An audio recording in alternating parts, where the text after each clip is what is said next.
ही सफर आहे एका अनोख्या जगाची, जिथे प्रत्येक क्षण एक नवीन गोष्ट सांगतो, काहीतरी नवीन शिकायला मिळतं। अशाच निसर्ग भ्रमंतीसाठी आज आपण चाललो आहोत मेळघाट अभयारण्यात।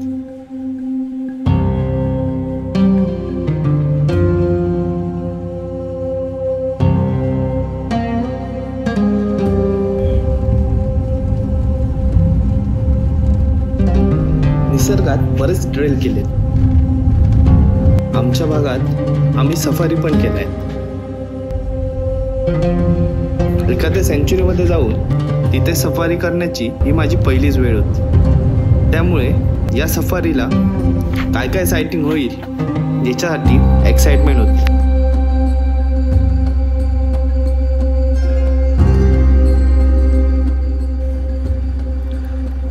जशी सफारी सुरू केली तसंच पाणवट्यावर पाणी प्यायला आलेलं सांबर दिसलं।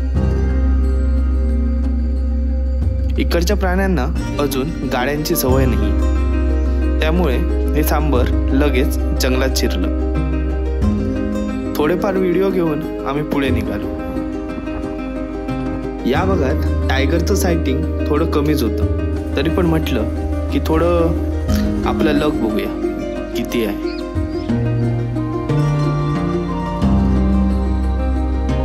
थोडं पुढे गेल्यावर परत झाडीमध्ये हालचाल दिसली।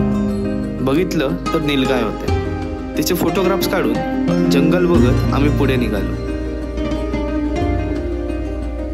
आपल्याकडे न सापडणारे बरेच पक्षी इथे सापडतात। काही कॉमन पक्षीही आहेत।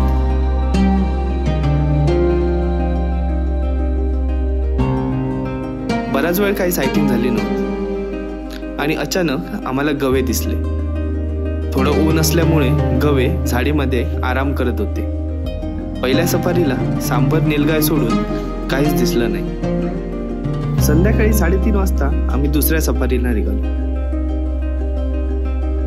त्या सफारीला जाताना कळलं शेजारच्या गावातच 2 दिवसा अगोदर वाघाने गाय मारली होती आणि आम्ही सकाळी मॉर्निंग वॉकला त्याच गावाच्या आसपास फिरत होतो। संध्याकाळच्या सफारीला बरेच पक्षी दिसत होते। आम्ही ते बघत पुढे चाललो होतो। मेळघाटच्या जंगलात बरीच सागाची झाडं आहेत आणि या जंगलात टायगरचं सायटिंग हे उन्हाळ्यात बऱ्यापैकी होतं। संध्याकाळच्या सफारीला पण सांबर, नीलगाय आणि एक गव्याचा कळप दिसला। दुसऱ्या दिवशी आम्ही नरनाळा साईडला जायचं ठरवलं। तिथे पोहोचल्यावर आम्ही सकाळची मॉर्निंग सफारी केली। तिथे प्रवास केल्या केल्या आम्हाला भरपूर मोठा गव्यांचा कळप दिसला। जवळपास 50-60 गवे असतील। त्यात एकच सांबर हे फिरत होतं। मी आजपर्यंत बघितलेला हा गव्यांचा सगळ्यात मोठा कळप। मेडोज असल्यामुळे थोडा चान्स वाटत होता की इथं सकाळी सकाळी टायगरची सायटिंग होती।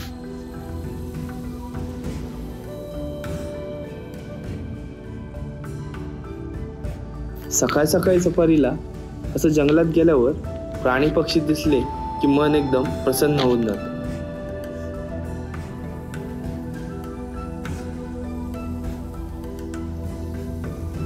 मॉर्निंग सफारी केली पण आज पण टायगर काय दिसला नाही, पण जंगल अनुभवता आलं आणि त्यातच आम्हाला समाधान होतं।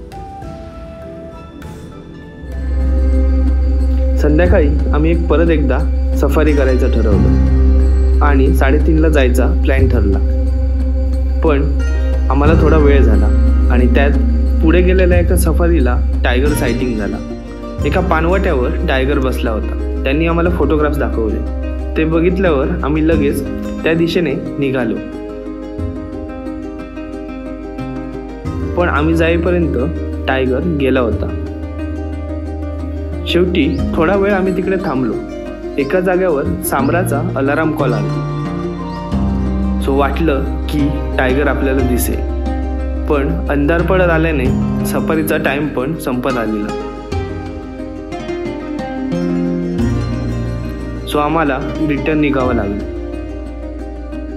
ही आमची लास्ट सफारी होती. आतापर्यंत एकही शिकारी प्राणी आम्हाला दिसला नव्हता. जंगलात गेल्यावर कधी काय होईल सांगू शकत नाही आणि हा निसर्ग कधीही आपल्याला सरप्राईज देऊन जातो. सफारीच्या रूटवर काहीतरी दिसल्यासारखं झालं तर बघितलं तर समोर लेपर्ड होता. जीपला बघून तो झाडीत लपला होता. जसे आम्ही त्याच्या जवळ गेलो तसं त्याने लगेच पळ काढली. छोटासा व्हिडिओ घेता आला. 2 दिवस सफारी केल्यानंतर शेवटच्या सफारीला लेपर्ड दिसल्याने 2 दिवसाची सगळी निराशा दूर झाली.